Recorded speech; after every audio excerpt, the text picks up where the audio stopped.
This video will focus on recognising and getting rid of the waffle. So, get rid of the clumsy sentence starters in your topic sentence. For example, one big issue of the world that the book thief deals with is the idea of humanity and what makes us good. There's nothing wrong with the one big issue of the world, but I think it's quite unnecessary.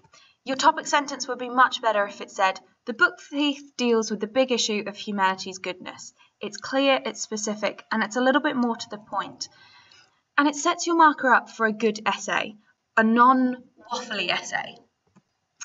So getting rid of the clumsy sentences in your explanation, there are two things you need to ask yourself, and you need to be critical. Is it proving your point? Is it linked to your thesis statement? So, a clumsy sentence would be, in the years to come, he would be a giver of bread, not a stealer. This is so important that it's about Rudy's character, because he steals throughout the book for his own gain. This is good, but it's not really telling me anything. It's not telling me about why it's important that it's about Rudy's character. So a better explanation would be, Zuzak is showing the development of Rudy's character through his actions. Rudy goes from stealing for his own gains to giving the few scraps of bread he has to others. Now the difference here is the starting with Zuzak's name. He is the author, and you can also do this for the director.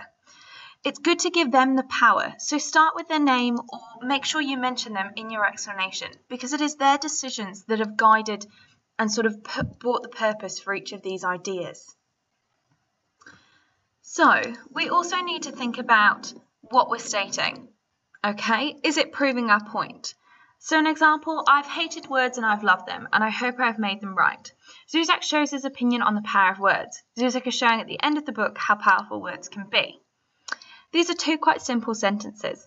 If we take Zuzak shows his opinion on the power of words, you haven't actually told me what that opinion is or why it matters. Zuzak is showing at the end of the book how powerful words can be. Well, why is it at the end of the book? Why not now? And how does that show how powerful words can be? So again, we've got the name of Zuzak, which is good, but it's not really proving our point or linked to our thesis statement. So a better one would be, Zuzak shows at the end of Liesel's book his opinion on how powerful words can be. So we're still quite brief here. We do need a little bit more explanation. But in terms of taking those two sentences, we've put it into one. We know at the end of what book. And we're just being a little bit more specific.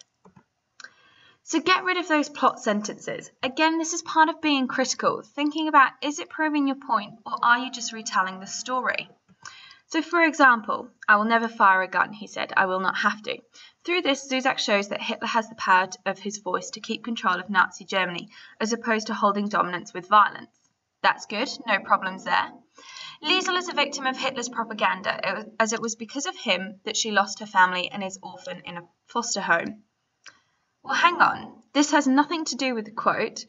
It's not really proving any point. It is just plot, and there's no reason for it to be there. Your evidence doesn't even mention Liesel. Therefore, unless you're going to move on to another quote, this is quite unnecessary. So, going from I will never fire a gun, he said, I will not have to. Through this, Zuzak shows that Hitler has the power of holding his voice to keep control of Nazi Germany, as opposed to holding dominance with violence.